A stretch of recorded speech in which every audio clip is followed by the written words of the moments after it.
one thing. I wish we had one of those cards they used to show on television saying, "Please stand by. Yeah, We're experiencing technical difficulties." all of the time. Because we would have been up here like 4 or 5 minutes ago had it not been for technical difficulties. I just hate it. I love it and I hate it so much at the exact same time. Thank you, technology, but also, why? Why do you do these things? Good grief. And with the new year, as all these new things are setting themselves up in our phones and computers, I'm just going, I don't understand a single one of you. Why do you hate me? But we are running, it would appear. It would appear we are. So hooray for that. Reaching our intended audience. Yeah, that. And maybe dozens, hundreds, thousands more. 3. A solid 3. People who haven't been with us before. A solid 3 people. Yeah. Hi. Hi, friends. Hello. Hi, everybody. Hello, folks. Happy New Year. I'm Leonard. Come That's my on daughter, in. Jessie. Come on in. Come on in. The water's fine. Good grief, Charlie Brown. I swear. Never a dull moment, though. There's that. When my computer just went, I'd shut down. So that was good. Leonard, have you seen the movie Being Robin? No. No. Is that the Robin Williams documentary? It's my guess. No, but I don't know if I could. Could. It's so sad. You know, it's tough. It's tough when you get into the reality of certain things. We're talking, if you follow pop news, a young man who was married to Aubrey Plaza, her husband, who was a director, Jeff Bina, he killed himself. And that happened a couple of days ago, and everyone's talking about it. And you really do just think, I cannot for the life of me imagine what it must be to have to deal with things like this in public. And so for someone like Robin Williams, who we all absolutely adored, I can't imagine. I really can't imagine what you do or what you say. So yeah, that's an upper of a way to start things. Hi everybody, and say Happy New Year. Jason says he loves me on Doug Loves Movies. I love being on Doug Loves Movies. Yep, he and Doug have genuinely become friendly over the years, and you really enjoy each other's company. Yep, you have a good time together. And I had to call him. You should, yes, you should check in. I ought to call him, say Happy New Year, and check in. No, he is genuinely one of the smartest people. Yes. Like, he's so smart. Not just film in general. He's an incredibly intelligent guy. Yeah. But then like quite a lot of stand-up comics. Yeah. Not all, but no, he's very, very, very smart. He is naturally very, very funny and very, very quick. And the two of you are quite cute together. And they just enjoy each other's company, and we like being with them. My mom loves Doug. She loves when we get to hang out with Doug. So it's not a friendship I would have called, but a friendship that I will happily take. Yeah. Larry's saying they're expecting a lot of snow. I'm so jealous. They got snow in a lot of the UK today. And last night, and all of our friends are posting, and my mother-in-law was posting. Apparently it's melting away now, but it looked like a winter wonderland outside their house. And my in-laws have this gigantic, their dog looks like a wolf. Not like, oh, that's cute, he looks like a, no, he literally looks like a wolf. If you saw this dog and you didn't know what was going on, you'd think a wolf had come in. He's massive, he's gorgeous, but he's absolutely gigantic. And I was just thinking, and his name's Ivar. He came with the name. So if you see Ivar out in that snow, you would absolutely think you were possibly in Siberia. But yes, very jealous of the snow, hoping that it snows around us a little bit, because Daisy would really like to see some. Well, of course she would. The Maltin live streams are a welcome oasis in a crazy world. So appreciative. Thank you, Chris. Oh, thank you for saying that. In our own crazy world, they are a bit of calm. Yeah. Someone asked where Daisy is. She is upstairs with my mother. We'll see what happens. Is the dog a Malamute or a Husky? He's neither. He's a breed I've never heard of before. That's like one step away from wolf is the only way I can describe it for you. I'll ask them because I'm sure there's a better name and I don't know what it is. But yeah, the breed it's a wolf is what it is. I've enjoyed seeing your Disney posts. Ryan, yes, someone's mentioning our friend Ryan, who joins us every week, is a Disney fanatic, and he collects a lot of Disney stuff and has visited a lot of the Disney landmarks. And yes, he's wonderful. Got a book recommendation for Leonard, Roctogenarian by Mo Rocca, Late in Life Comebacks. There you go. Oh, yeah. That sounds interesting. I like Mo Rocca. Mo came to our house to interview my dad. This is years ago. And the conversation was, do you remember this? Good cry. Oh, right. There's a term that doesn't get used. It was for CBS Sunday Morning. Yeah. Yeah. There's a term that doesn't get used very much anymore. And this even goes with when we talk about how popcorn movies, that's not a negative. That's not, that's not meant to be putting something down. I like a popcorn movie where I can just enjoy myself, in the same way that sometimes you just want something that's a crowd pleaser, that's just easy, right, and takes your mind off of everything. Well, there's a phrase that doesn't get used very much anymore, and it's a good cry. Sometimes you watch a movie and you have a good cry. And it's amazing that that's not something people talk about. And even at the time when he discussed it with you, you watch Dumbo, you have a good cry. It's cathartic. It lets it out. I started watching Lockerbie last night. Oh. That's hard. And I had a cry because it's very upsetting and well done. If you haven't heard of this new series, it's a limited series, things like 6 or something episodes on Peacock. It's Colin Firth, and it's about Lockerbie, Scotland, where what is still one of the largest terrorist attacks ever took place. A plane blew up. This is in the 80s. A plane blew up. It started in Frankfurt, went to London, was going to be stopping in New York, and then I forget where it was going on to from there. But while coming from London and upwards, it exploded. A bomb on the plane exploded, killing everyone on board. And then as the plane fell apart, it killed 11 people in this small town, this very small Scottish town. And not just that, it also it created a crater. And this series is about that. And it's very tough. Interesting, but very tough. Too tough for me. Yeah, it's not a good time. Too tough for me. It's not a good time, but it is fascinating. And to this day, because I love Scotland and I've read so much about different parts of Scotland, they are still proud to this day of how the people in Lockerbie handled the whole thing. And as people from all over the world came into Lockerbie, because that's where their loved ones had died, the folks in Lockerbie really opened their homes, opened the town. My favorite story is that there were women who collected clothing, washed and ironed them, and tried to get them back to their loved ones. That sounds like Come From Away. Yeah, no, very much, very similar situation. Which is a wonderful musical play. Yeah. That originated, I think, on Broadway. I don't think it was a West End show first, but I may be wrong about that. But it's a wonderful musical play. Yeah. About people reaching out to the survivors of was it the Lockerbie incident? No. Come From Away is 9/11.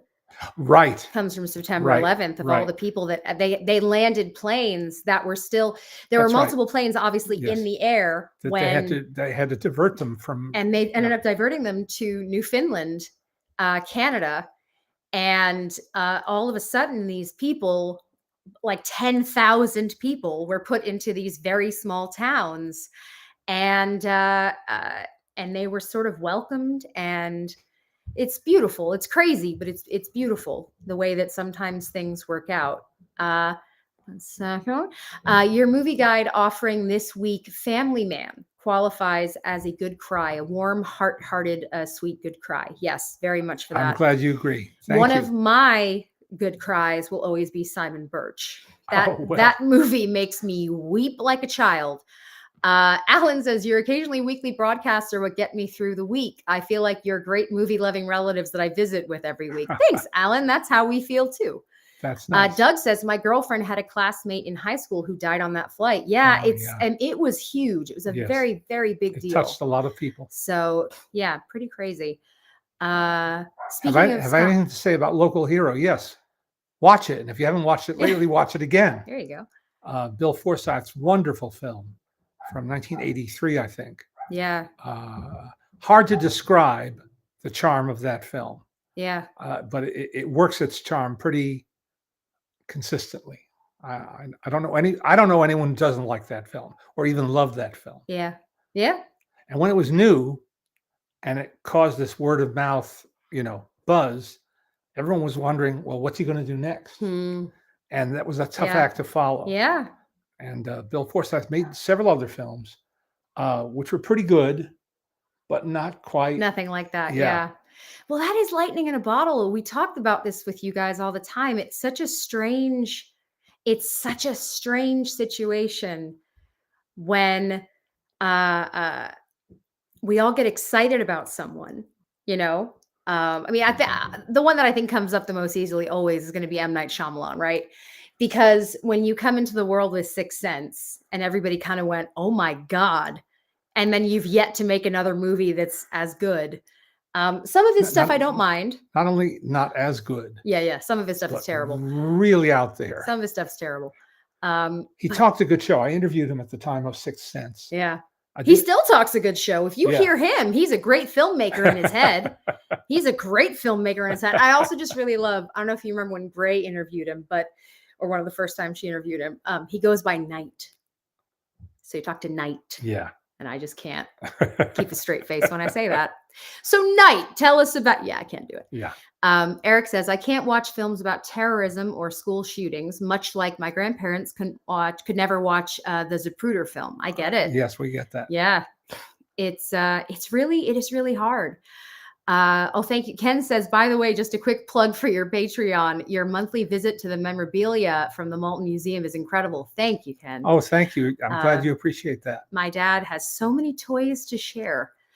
Hi, Leonard and Jesse. Hi, Jimmy, from Australia. This week, I've been a little bit annoyed at the misinformation that's being spread about Popeye entering the public domain. He's still under trademark. Again, this is where it's just... I think it gets confusing for people because it's 100 years or is it? It's 50 years or is it? Look, this is the conversation about Warren Beatty having the rights to Dick Tracy. Yeah. So he has to do something with it every 10 years or whatever the hell it is to keep that, to be able to keep it. So with Popeye, I don't know. Do you know where it stands? I don't know. No, but our informant is not wrong about trademark, and I don't understand trademark law. So did your dad? I know that no. Mickey Mouse. What went into public domain was the film Steamboat Willie. Right. The 1928 short subject Steamboat Willie. That went into public domain. Mickey Mouse happens to appear in that film. Not happens to Mickey Mouse. Is the film. Yes. And Minnie too. And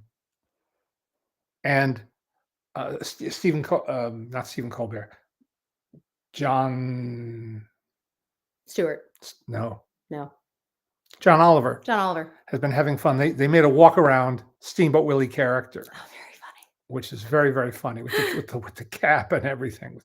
So that's in the public domain. But Disney later trademarked those doughy shoes and the 2-button pants and even the gloves, the white gloves. Yeah. The 4-finger white gloves. Yeah. They trademarked everything they could. So I don't know what that means in terms of flouting a copyright. It's tricky, isn't it? Josh is saying Singing in the Rain is now public domain. The song.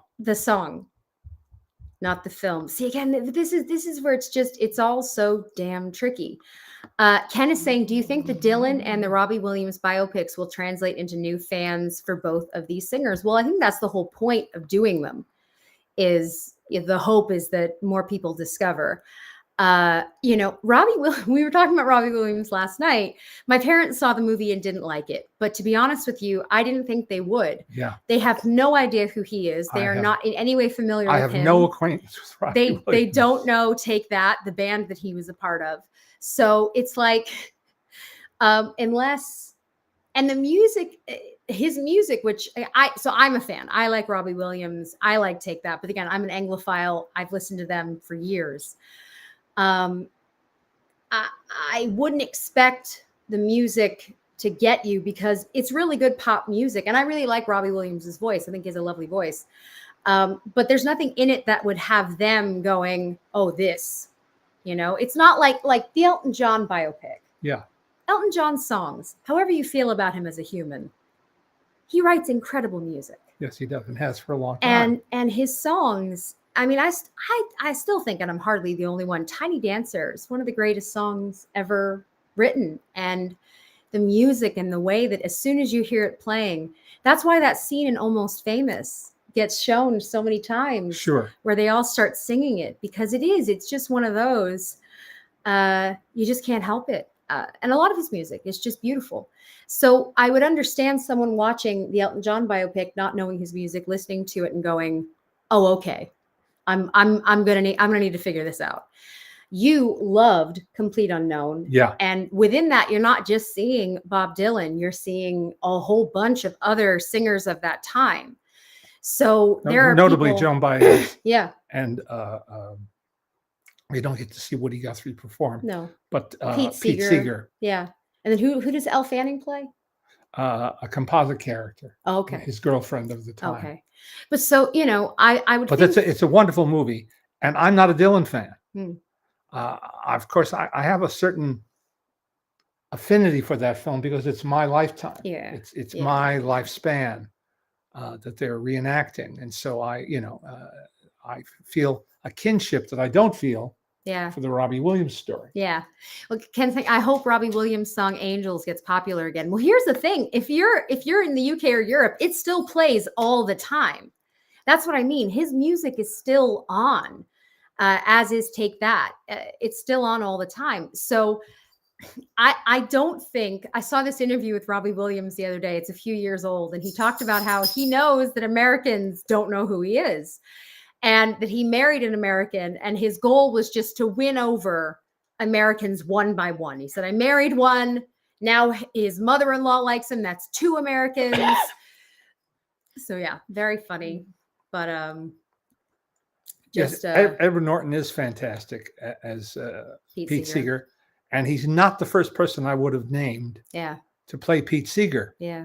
But he embodies the Pete Seeger I knew, the public Pete Seeger that I knew, and watched for so many years.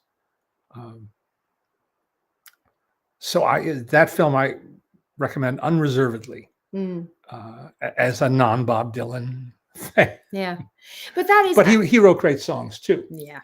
Well, see, again, it's the kind of thing where even if you don't like it, you can respect it.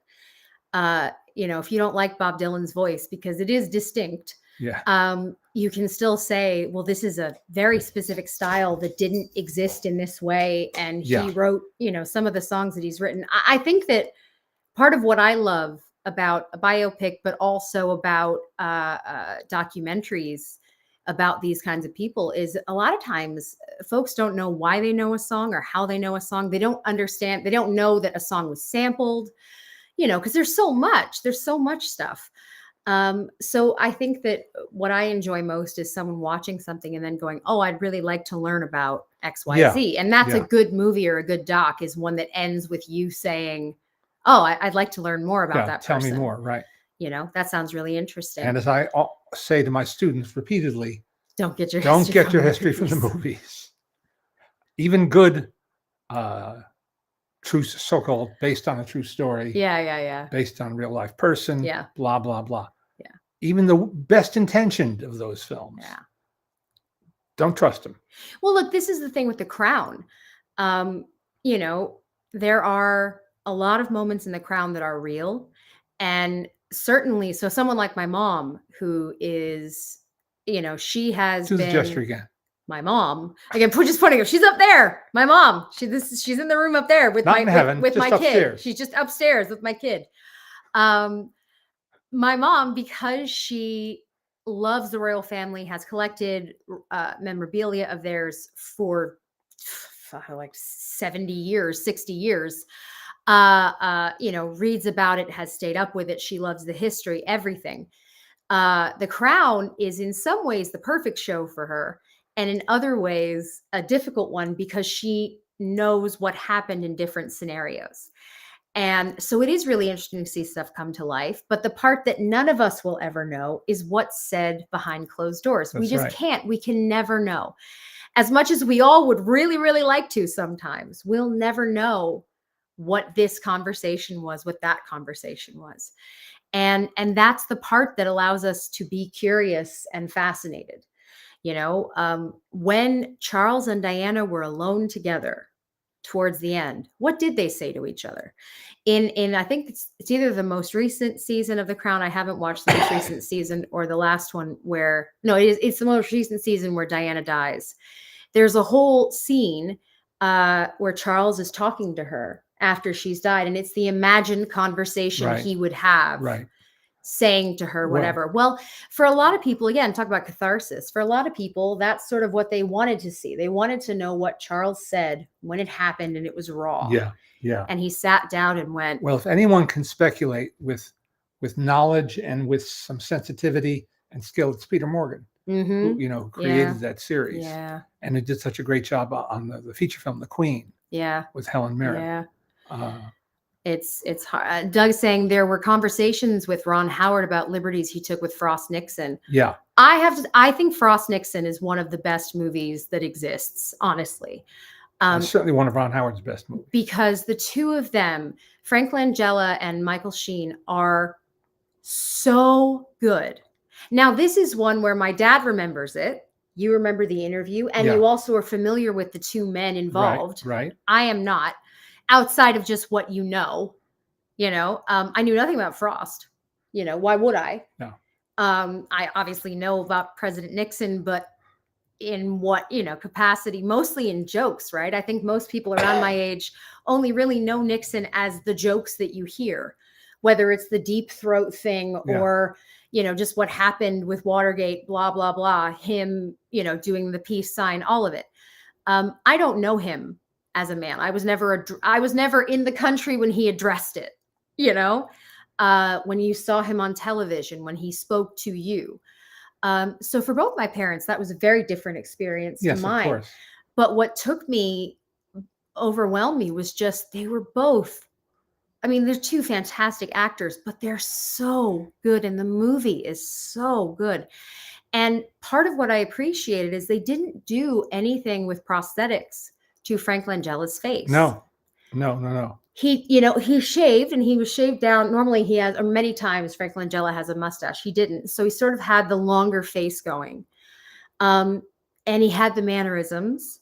Again, something I didn't know, but my parents told me was Nixon was always sweating. Yeah. Because that's in the film. He's constantly having to try to pat himself down.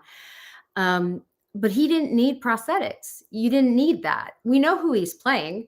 And he does not an exact voice, but he does a voice. Yeah. They were trying to evoke the essence of these two public figures. And it was perfect. As I say, I did watch David Frost. Yeah. But it worked for someone who had no connection to it. And it worked for two people who had a much greater connection to it. And this is also where, because my parents are 7 years apart, my mom's 7 years older, there are certain experiences where, because mommy was older, she remembers it in a different way. There are moments where you were still in school and mommy wasn't anymore. Yeah. And we talk about those sorts of things. So like when assassinations happen and things like that, you were still in school. In some cases, mommy was out of school. Yeah. Just different experiences. Hi, Tony. Happy New Year to you. Please come over and play with us soon. We miss you, and it's been too long. But yeah, this is the thing about movies that are based on realities. It's going to affect everyone in its own way. Because yeah, did you see it? Are you familiar with them? Do you know what they sound like? Do you know what they look like? How much does someone need to look like them? Yeah. Because we've also seen where it really doesn't help with prosthetics and it's all you can stare at. Yeah. When you're only going, why is their nose magically wider right here? Well, that was my problem with that film about. You say The Hours? No. The first one that comes to mind is Nicole Kidman with this nose. That didn't bother me at all. Ugh. It bothered her. Yeah. In retrespect. Yeah. But the film about Roger Ailes and the Fox TV. Oh, anchors, yeah. Bombshell. Yeah. Where Charlize Theron had a weird lip thing. Yeah. That was just distracting to me. Yeah. Completely took me out of the film. Yeah. And not that the performances were lacking. They were good. No, but you just can't stop staring at it. Yeah. You can't stop looking at it and going, what's wrong with your lip? No, there's really interesting. J. Edgar Hoover. Yeah, for sure. Oh, well, J. Edgar is almost in a class by itself. Two of the worst jobs of aging makeup I've ever witnessed. The other being in Dead Again, Kenneth Branagh's film, where they aged, I think, Andy Garcia terribly. And when you see it done well, and it has been done so many times, I can't remember the name of that wizard of a makeup artist who does that so well. He's the one who made Gary Oldman. Yeah. Churchill. We interviewed him, didn't we? No. You sure? Yeah. Was he the Asian guy? Yeah. He does the makeup? We interviewed him. No. We did. I don't think so. He was one of the Emmy nominees. We interviewed him. He had gone into retirement, came back out of retirement because we interviewed him. Like she said. We interviewed him. That happened. I can't remember his name. It's unique. Can't remember. But yeah, we interviewed him during the Emmys thing. Don't worry, I got you. Yeah. Victoria is saying Leonard Bernstein's nose undermined a great film. I think the problem with that nose was what happened before the film came out. I think that was the problem because people made this big noise about, oh, it looks terrible. Oh, it's ridiculous. He's trying to look Jewish and all of this different stuff. When my parents watched the movie, you had no problem with it. No. You didn't notice it, didn't think about it. But I think it was one of those, or because people talked about it so much. I fell in love with that movie. And there were all these clips and you were seeing it and they're going, look at this nose. It looks ridiculous. I think that had a big impact on how people reacted to it. Thomas says, do either of you have movies you love but know full well are not very good? Yeah, of course. Of course. There are movies that are terrible. No, it's not Tom Savini. It's an Asian gentleman. Give me a second. I'll find it for you. 1 second, please. We don't really need memories anymore. Yeah, we just look them up on the internet. Yeah. Which is a good thing because my memory is not where it needs to be. Jessie used to call when she was of age and going out with friends. I'd occasionally get a phone call from a noisy restaurant or bar saying, who was in that film with the, Because everybody'd say to me, does your dad know? Does your dad? And I went, I don't know. I'll call him and ask. And then I would. And then usually you had an answer. Good job, you. No, it's, I don't, in terms of movies that are not good that we love anyway, I kind of figure that all of us are, what do you want from a movie? Does it make you laugh? Does it make you cry? Did you relax? Did it just sort of put you in a happy mood? Great. Sometimes you watch those movies and you go, this is probably terrible, but I'm enjoying myself. You certainly have those with some older movies that do not age well, but you love them anyway. Yep. One of the most famous ones, I think, for you being Abbott and Costello meet a Brooklyn Gorilla. No. Bela Lugosi meets a Brooklyn Gorilla. There you go. So yeah, I think that sometimes you just love something and you're allowed. Arthur's mentioning Stan and Ollie in terms of prosthetics because those were fantastic. I looked at that screen. Those were some of the best. I didn't see John C. Reilly. Mm-mm. I saw Oliver Hardy. Mm-hmm. And I know Oliver Hardy Yeah. my whole life. Yeah. Yeah. I've been watching Laurel and Hardy. Yeah. And I mean, it was a combination of great performances, which they were, and great makeup. Yeah. You know, Steve Coogan seemed to inhale every mannerism Stan Laurel's. But that's, I think, part of why for that movie, I think part of why it worked was that they were very smart with the prosthetics. What they put onto Steve Coogan was so minimal. Yeah. I remember this. They flattened his chin a bit and they poked out his ears a bit. So it wasn't distracting. And then you had John C. Reilly next to him, where again, they didn't do a ton to his face. Yeah. They more so dealt with giving him the extra chin and the belly, but it was so sort of natural looking that it really, really worked. And also the film is just incredible. Yeah. You know, the film is absolutely incredible. So you can't really argue that. Well, when I was a kid, Kazuhiro, there's his name. Yes. Kazuhiro is his name. Kazu. Last name is Hiro. It's not a difficult name, and I'm going to have to work on memorizing it because he's a brilliant artist. And he also did Bombshell. Well, yes, he did, and he did it. He did it extremely well. And he did Maestro. There you go, guys. He did Maestro. He did Gaslit, Bombshell, Mindhunter, Darkest Hour, Shape of Water, The Place Beyond the Pines, Looper, Total Recall, and I can keep going. Yeah. We interviewed him. It must have been for Bombshell. It would have been, or Gaslit. Maybe it was for Gaslit. It was probably for Gaslit. That's what it was. Yeah, because with the TV, it was an Emmy contender. Yes. He, first of all, is an angel on earth. He's so kind. He's so nice and so sweet and has no airs about him. Yeah. But he just unpretentious. Yeah. He just deeply loves what he does. And anybody who works with him wants him because he's just special. He's just absolutely special. And yeah, I was so pleased when we got to speak to him. How does Rick Baker make monsters and creatures for the movies? And do you know when Rick Baker will be at Monsterpalooza this year? No idea about Monsterpalooza. Rick is phenomenal. We talked about it a bit. He's officially retired. Now, whether that means he can be lured back. No, but he's talking about Monsterpalooza. I know, but whether he can be lured back professionally. It would just take the right person, I think. I think that's because there's a new Wolfman movie coming up. Yeah. Later this month. God knows they could use him. From the same writer-director who did such a miserable job with The Invisible Man. A film I deeply disliked. So Rick is amazing. We've told you before, we grew up with him. He lived down the street from us, and his daughters are a little bit younger than me, but we all grew up playing together. Rick and his wife, Sylvia, are wonderful. And if you are ever in Los Angeles / Toluca Lake during Halloween, he and his family put on an incredible performance, And they do a group costume, which looks insane. And they do a little show, all of that. No, he didn't, Victoria, he didn't retire from age. He retired because he was tired of BS. Yes, he had a terrible time on the movie Wolf that Mike Nichols directed. Yeah. And but among other things, he kept getting underbid.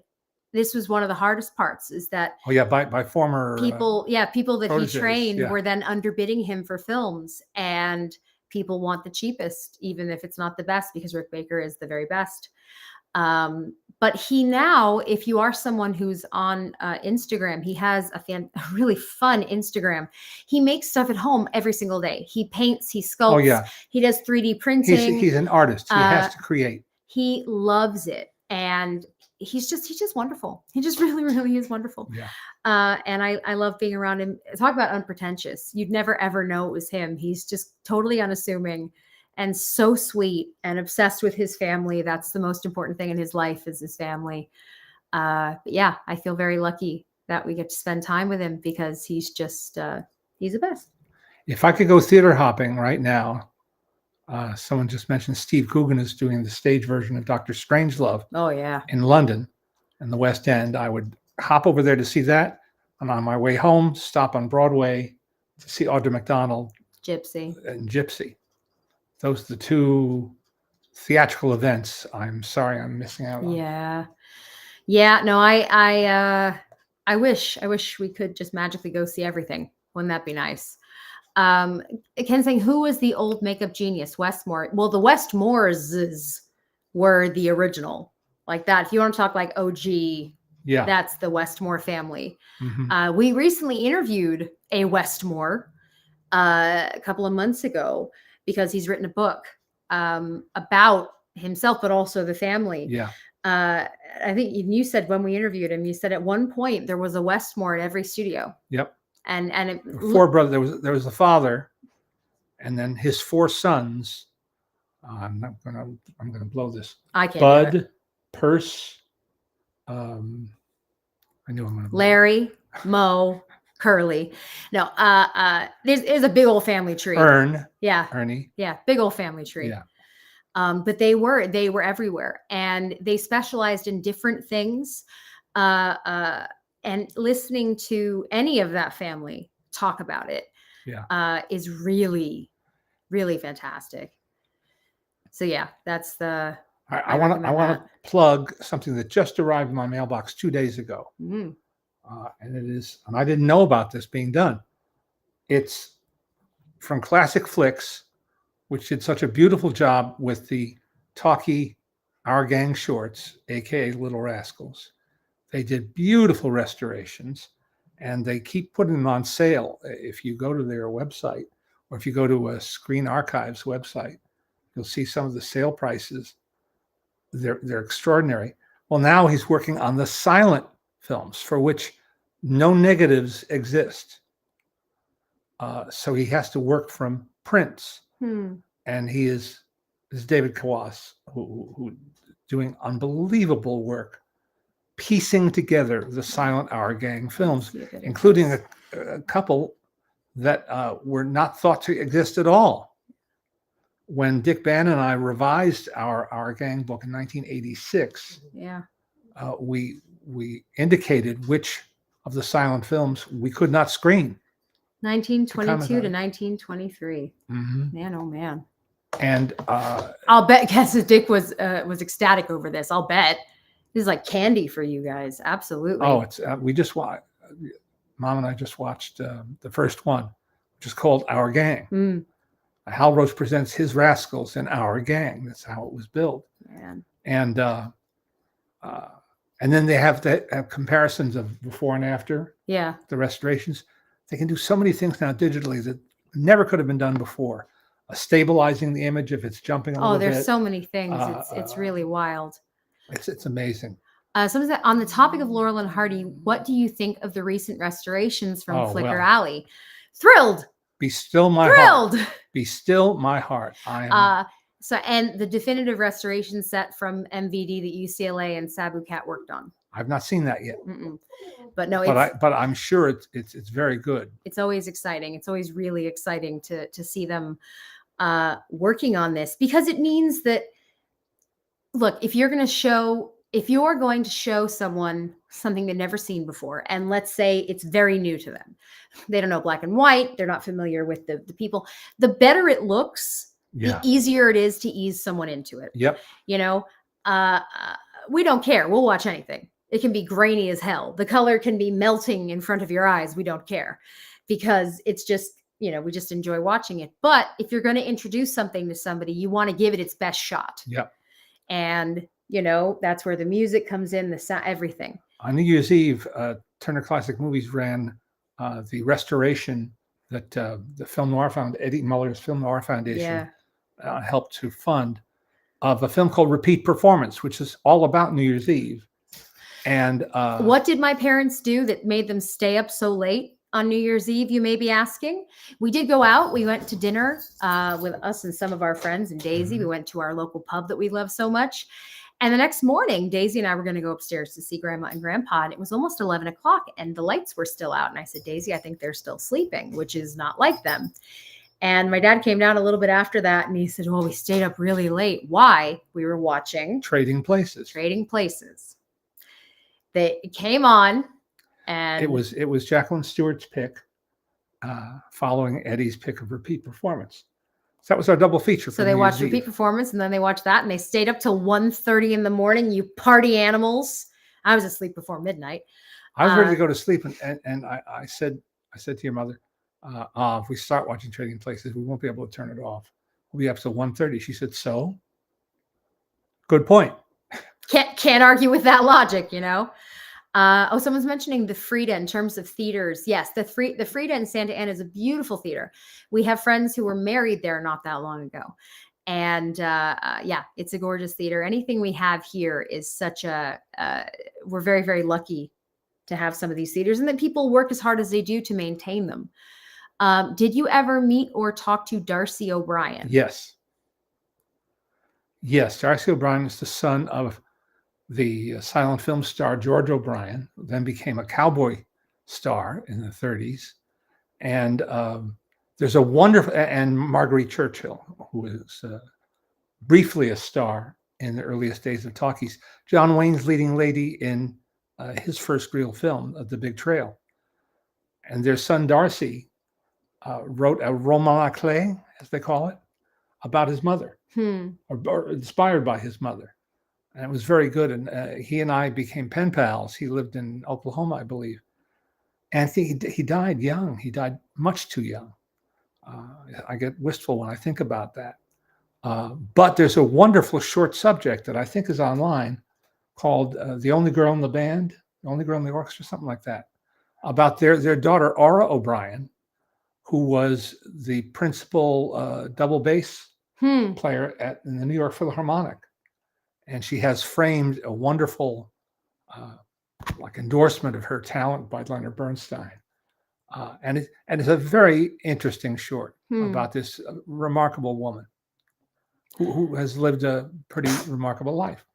Arthur says, I wonder whatever happened to director John Landis. Well, I'll tell you what, he's making honey in Ojai, right? Ojai?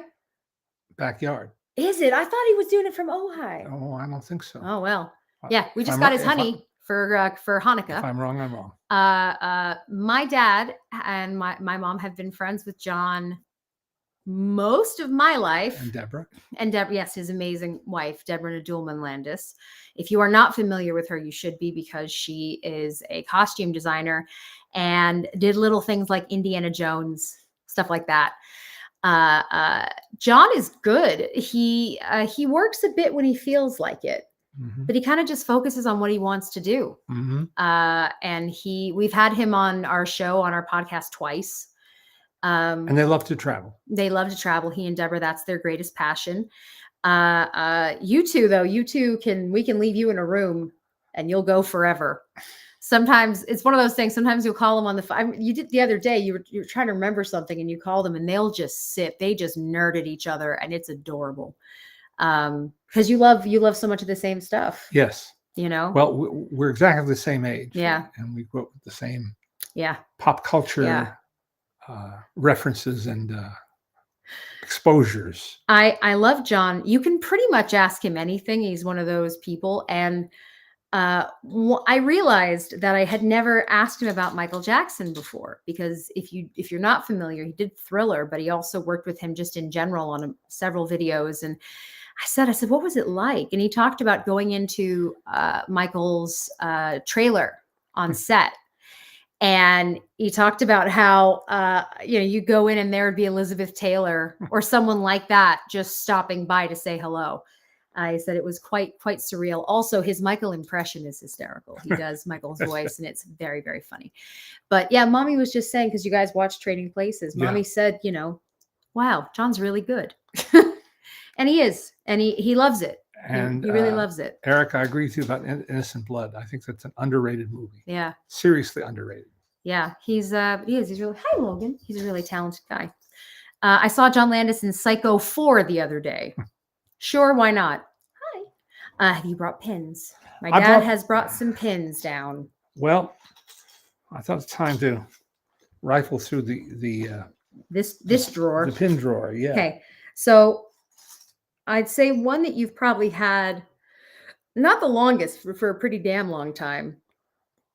That's the Trilon and Perisphere, the symbols of the New York 1939 New York World's Fair, which actually was $39.40. And if you remember, my dad collects you like the World's Fair stuff in general. In general, but particularly this fair. This and fair those, is and your those favorite. symbols. Yes. And there is now they call it an Easter egg in Walt Disney's Pinocchio when go ahead, show it. You'll Okay. keep talking. When they established the visit to Pleasure Island, and that Pinocchio has been lured into the billiard parlor by Lampwick. Mm-hmm. What is the billiard parlor? Right there. It's a billiard cue and a billiard ball, which is a visual pun of the Trilon and Perisphere. Show this camera. Yeah. And show this camera. So we have quite a bit. This, I would say, this pin gets some of the most attention of anything that you wear. Almost every single time you have it on. Hi, Mabel. Hi, Mabel. Hello, Mabel. Hi, Mabel. Every time. Come here, baby. Make yourself home, Mabel. Come here, Bill. It's okay. Come here, Bill. Come here, baby. Now we have not one but two dogs. We do. I have a Logan on my right and a Mabel on my left. Where are you going, Billy? Come here. There you go. Okay. So the Junior G-Man pin.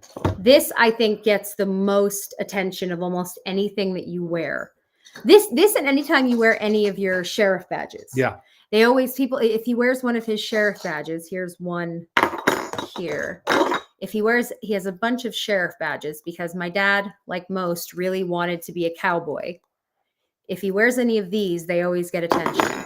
This, I think, is probably one of the best stories. Yes. So it's a little bit hard to read, but it says Junior G-Man on it.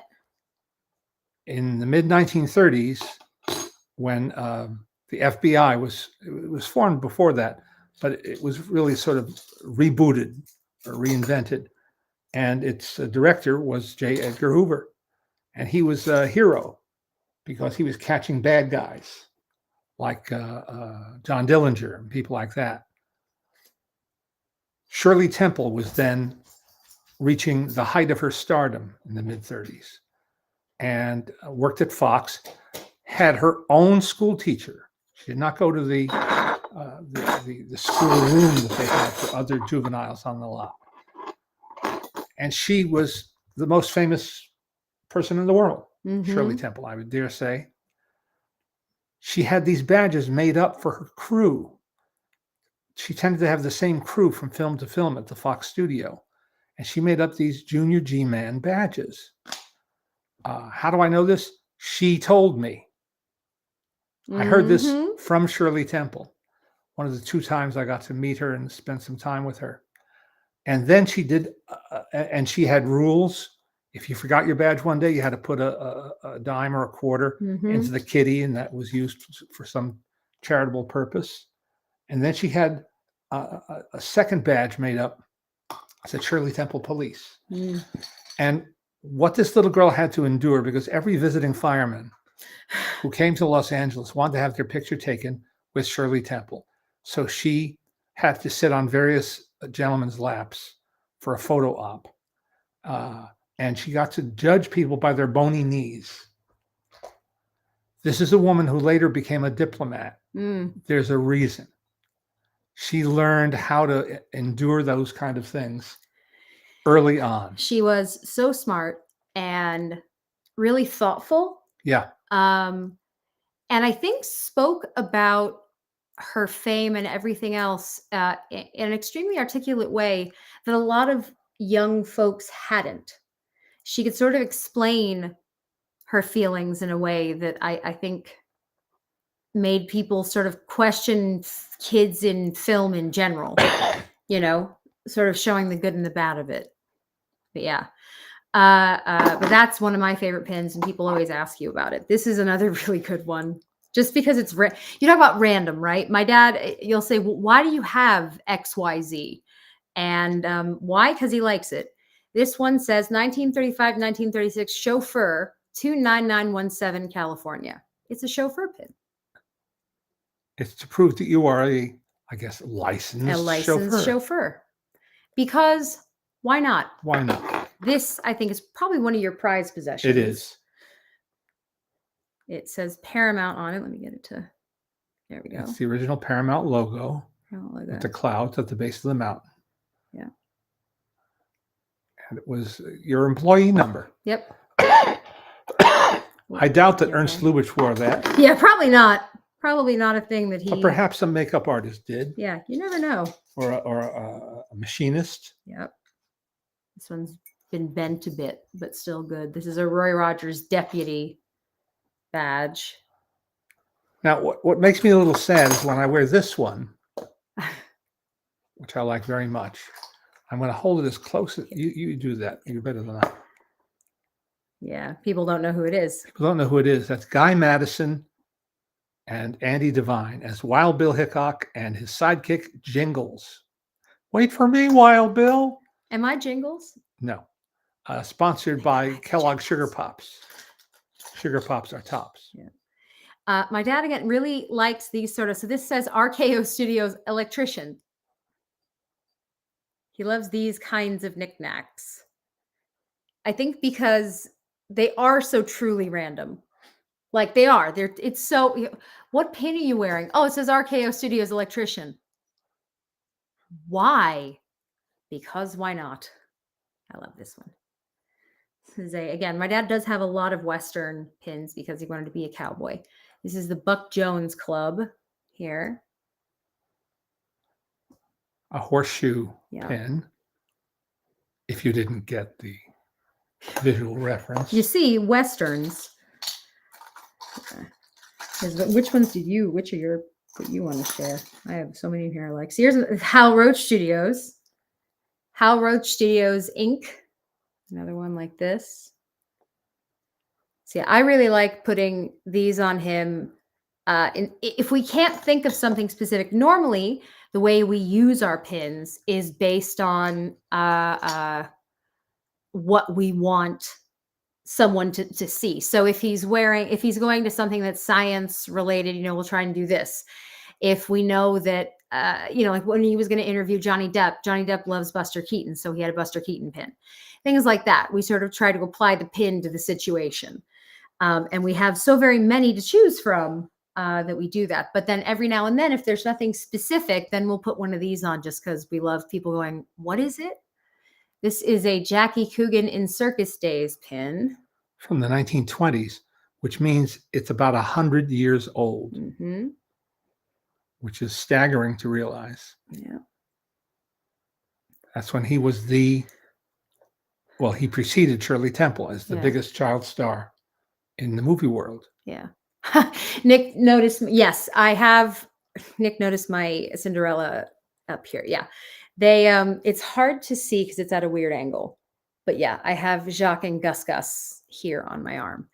They need a touch up. It's the last tattoo I got before I got pregnant and have not been tattooed since. But poor Gus, I like to say, has some vitiligo because the ink fell out around his face. So I have to get that fixed. But yes, the ink fell out around his face. Out around his face. You have tattoos, you know what that is. Ink falls out sometimes. Flare. Yes, Kev. Yes, exactly. Kevin's saying it's flare. The pins are flare. And the movie Office Space, if you work at certain restaurants, you have to have a certain number of pins for your flare. This is always a good one. Lou, I'm a bad boy Costello for mayor of World's Fair Midway. Abbott and Costello for commissioner of laughs. 1939 World's Fair, New York World's Fair. Yeah. And that was the year they became stars on radio. Yeah. Arthur says, you sure do love tattoos, Lydia. Let me tell you how many times my dad's friends have sung Lydia the Tattooed Lady to me. Years and years of that song. And of course, young people have never heard it before and they have no idea why anyone is singing to me. But our friends, yes, that's one of their favorite go-tos when teasing me, which is their right. They've known me long enough. It is their right. Here's a really cool one.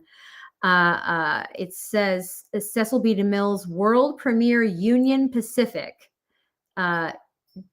Omaha, April 26th to 29th, Golden Spike Days. This is a really neat one. That was to commemorate the driving of the Golden Spike, uniting the East Coast and the West Coast railroads. Not one of his great movies, but a But nice clever. pen. You have enough for the wing of a museum. I'm just festive. I just like to be festive. An RKO electrician could have worked on King Kong, literally entirely possible. Entirely possible. Entirely possible.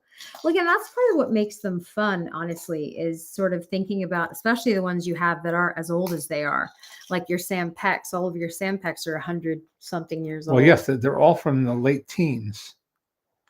So I think we've shown these before, but here it says Sam Peck on it. That's triple service suits. Yeah.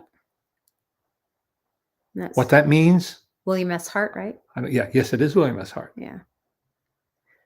So he's on this. And if you've never been to the William S. Hart ranch and home in Newhall, just north and east. Well, it's a short ride from Los Angeles, and it's worth visiting. Yeah. He had personal relations with I would help you if I could. Yeah, I know. Not Frederick Remington, but Charles Russell and Frederick Remington and those pioneering Western artists. Wonderful artwork around the house, and the furnishings are the originals. I always get junior and not junior confused. No, that's senior. That's what I thought. Fairbanks Just senior. checking. This is another Sam Peck. He has a series of these. You have, I don't know, 4 or 5 of them with different people on them. What does it say on the innard there? The innard says BIM, the Button and Badge Man, 10th and 12th East, 23rd Street, New York. I think this one's the same. Yep. So yeah, you have a couple of those, which I always like. Never a bad time to get those out. What else? See, there's another one of that one. Oh, this is for the premiere. This one? Yeah. The premiere of The Black Pirate with Doug Fairbanks.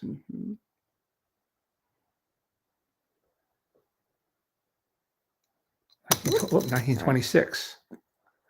So it's 99 years old. Yeah. It's wild. Yeah, we have, sometimes we shine them. Sometimes we just leave them as is. I used to do a lot of, Ken says he likes my sparkly nails. Thanks, Ken. I used to shine a bunch of them. Now I sort of, depending on what they look like, sometimes the age is actually better. Also, for the sake of my dad being on camera, we don't want some of them to be too shiny because they can't be on camera that way. Right. So in some cases, if they've dulled a bit, that actually helps, because I remember we did, the RKO pin was one of the first ones that I did it with. He has a couple of these RKO pins, and these are from ushers' uniforms at RKO theaters. Yeah. And I shined one of them and it became like blinding, and we couldn't use it on his jacket because it was just too bright. So sometimes that's why I don't mind leaving a bit of film on them. It's called a patina. Thank you, a patina. This is just so cool and weird. It's a decoder ring. I know that. It says Radio Orphan Annie's SS. It's got a whole secret bunch. society. Yeah. There we go. There it is. And you can spin the dial. Yeah, you can actually move the dial to around. align the letters. So that's pretty cool. I mean, there's literally, and this is just one. We have so many pins. So many pins. Is there one you want to end things on? Well, I always like. Who do you see? This moving one. You like your Michigan J. Frog one? Yeah. Yeah. It's made of, before there was plastic, there was something called Bakelite, which was an early form of plastic. Yeah. This reminds me of Bakelite. Yeah. But it has a hinge. And this is before the WB network existed and decided to make the frog their mascot. And so I just, it's tactile. I like things that you can hold and. Oh, 1 second. Sorry, guys. A friend of ours showed up early. How dare they? How dare they? All right. Well, then I apologize. The abrupt ending, complete with barking. Thank you, friends. Everybody take care. Next week, or this coming Sunday, we are not going to be here. Daisy has a birthday party, and then we have the CCAs. So we won't be here next week, but we should be here the following week. Yep. Everybody take care. And be kind. And be kind.